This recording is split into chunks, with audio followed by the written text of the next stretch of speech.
waxaa la ogaaday curadka inuu ka caqli badan yahay carruurta kale walaalihiisa. Research la sameeyay 2013 waxa lagu ogaaday qofka curadka inuu yahay qofka ugu caqliga badan familiga, ugu naxariifsan, ugu ismaadsan.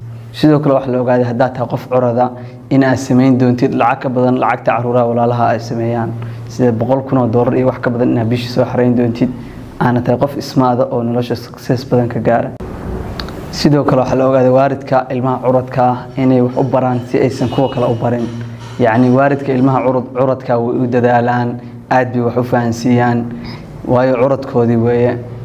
taasna waa sababta ilmaha curadka oo iskuulka darajooyin sare uu keenay iskuulka waxa la leeyahay kaalmada sare buu iskuulka gali doonaa maadaama waalidka dadaal badan ku bixiyay. sidoo kale research waxa lagu soo ogaaday waalidka ilmaha curadka hadduu qalad sameeyo inay aad u cinqaabaan oo yani cinqaab ay carruurta kala marsiin ay marsiiyaan hadduu qalad sameeyo hadaa taa qof curada in ay emotionalkaaga oo stable yahay.